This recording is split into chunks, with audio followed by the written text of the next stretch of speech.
Hello friends, welcome to your own channel daily stock. तो आज हम आपको बैंक ओवरसीज़ के बारे में शेयर एनालिसिस बताने वाले हैं। साथ ही में आपको ये भी बताएंगे कि आपको इस शेयर में निवेश करना चाहिए या नहीं करना चाहिए। आगे बढ़ने से पहले अगर आपने हमारे चैनल को सब्सक्राइब नहीं किया हो तो आप हमारे चैनल को सब्सक्राइब ज़रूर कर दीजिएगा एंड साथ ही में हिट द बेल आइकन। सबसे पहले हम आपको कंपनी के बारे में बताएंगे कि कंपनी क्या काम करती है, उसके कॉम्पिटिटर्स कौन कौन हैं, शेयर प्राइस चार्ट बताएंगे, शेयर होल्डिंग पैटर्न बताएंगे एंड क्वार्टरली रिजल्ट का एनालिसिस करेंगे। So let's begin. ये कंपनी 1992 में इनकॉर्पोरेट हुई थी, बैंक ओवरसीज लिमिटेड। ये एक मैन्युफैक्चरर है और एक्सपोर्टर भी है मेंस वियर का, जहाँ से एक्सपोर्ट करते फ्रॉम इंडिया एंड मैसेडोनिया। ये लोग प्रोडक्ट सर्विस है तो ये डेवलप भी करते हैं, डिज़ाइन भी करते हैं, मैन्युफैक्चर भी करते हैं, लॉजिस्टिक का काम भी करते हैं एंड मार्केटिंग का। तो सारा जो भी है इनके जो भी कपड़े बनाते हैं तो ये टोटल काम ये खुद ही करते हैं, कहीं से ये काम नहीं करवाते हैं, आउटसोर्स नहीं करवाते हैं। इनकी 3 ब्रांड्स है, Thomas Scott, Italian gold and Hammersmith. Thomas Scott में ये formal shirts, semi formal and business casual shirts sale करते हैं। इटालियन गोल्ड में इन्होंने टाई अप भी किया हुआ है रॉबर्टो फरारी के साथ to solely market it premium fabric in India. Okay, और ये इटली लेबल का जो प्रोडक्ट है वो सेल करते हैं। हैमरस्मिथ ये 4 कैटेगरीज में डिवाइडेड है, जहाँ पर ड्रेस शर्ट लग्जरी, फिर dress shirt exotica, dress shirt classic and smart shirts sale करते हैं। इसके जो प्रोडक्ट है USA, Europe, South Africa, Middle East, Asian countries में दिए जाते हैं। इनके प्रोडक्ट सेल होते हैं, जहाँ पर ये fabric finishes in liquid ammonia, silk finish, soft finish, easy care, cold calendar, brush and carbonium peach, इस टाइप के फैब्रिक्स ऑफर करते हैं। कंपनी की बात करेंगे तो 62.7 करोड़ का इसका मार्केट कैप है, तो स्मॉल कैप कंपनी है। स्टॉक प्राइस टू अर्निंग 12.7 है। लेकिन अगर हम देखे जाए इसके कॉम्पिटिटर्स से तो इतने महंगे प्राइस पे शेयर ट्रेड नहीं हो रहा है। अगर बुक वैल्यू भी देखेंगे तो 71.2 है, तो बुक वैल्यू के कंपैरिजन में भी कम प्राइस पे शेयर मिल रहा है। लेकिन रिटर्न्स इस कंपनी के काफ़ी कम है, जैसे कि जो ROCE है वो सिर्फ 4.84% है, मतलब कि कैपिटल को एफिशिएंटली यूज़ करके रिटर्न नहीं मिल रहा है। और ROE भी काफ़ी कम है, 5.24%, तो इक्विटी पे भी अच्छा रिटर्न नहीं मिला है।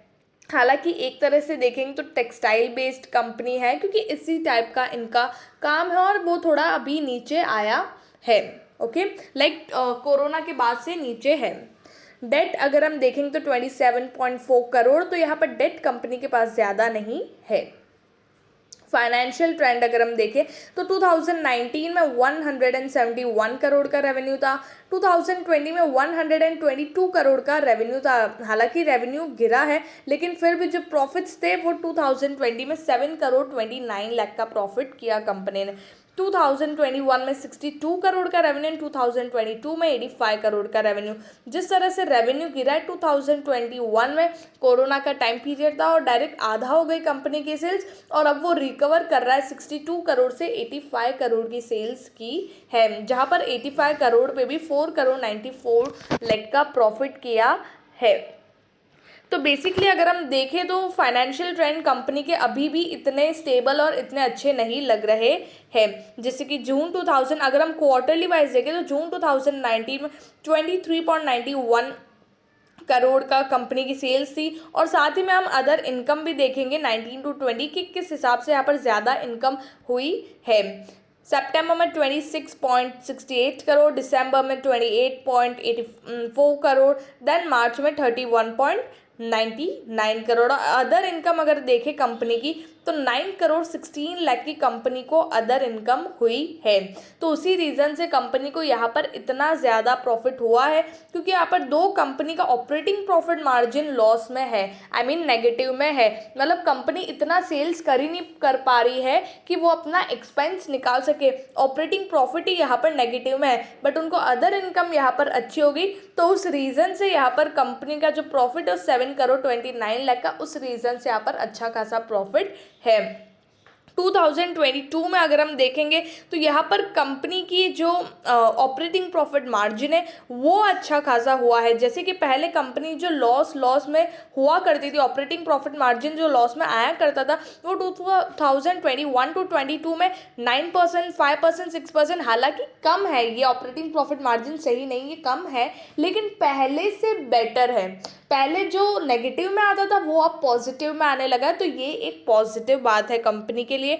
और जो सेल्स है जो सितंबर 2021 और जून 2021 में कम थी 13 करोड़ 18 करोड़ की, वो दिसंबर मार्च में थोड़ी सी इंक्रीज और अच्छी हुई। जैसे कि पहले अच्छा खासा सेल्स था कंपनी का 26 करोड़ 25 करोड़, तो क्वार्टरली वाइज कंपनी इतना करती थी और इससे ज़्यादा करती थी।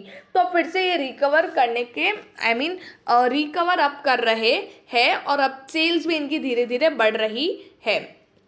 शेयर होल्डिंग पैटर्न देखेंगे तो 72.98% अभी भी उतनी ही है। यहाँ पर जो फॉरेन इन्वेस्टर्स थे उन्होंने एग्जिट कर दिया है। DIIs यहाँ पर सिर्फ एक क्वार्टर में थे, दिसंबर 2019, उन्होंने भी टोटली एग्जिट किया हुआ है। और पब्लिक यहाँ पर 26.95 से 27.02। तो हालांकि अब सिर्फ दो ही इन्वेस्टर्स है यहाँ पर, प्रमोटर्स है एंड रिटेलर्स है, उसके अलावा कोई भी नहीं है। हालांकि प्रमोटर्स के पास अच्छा खासा स्टेक है, 72.98% का स्टेक यहाँ पर प्रमोटर्स के पास है। तो शेयर होल्डिंग पैटर्न कंपनी की ठीक ठाक है।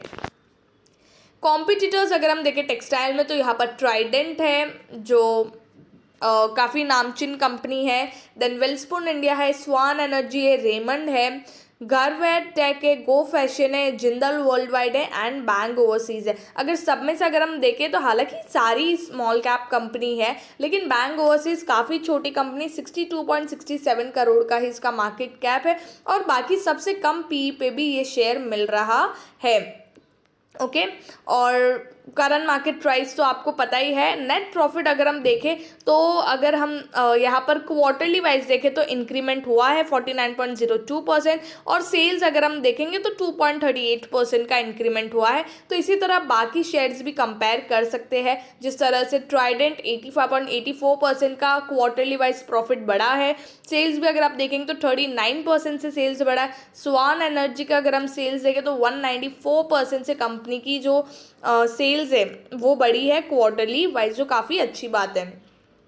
एट लास्ट हम यहाँ पर शेयर प्राइस की बात करेंगे तो 5 ईयर हाई है 78.25, करंटली आज के दिन ये 46.55 पे था और आज ये 9.92% ये शेयर अप था। तो अगर चार्ट में भी देखेंगे तो जिस तरह से कंसोलिडेट कर रहा था और एकदम से शेयर जो भागा है उसके बाद से फिर से नीचे गिरा और अब ये फिर से भागने लग रहा है।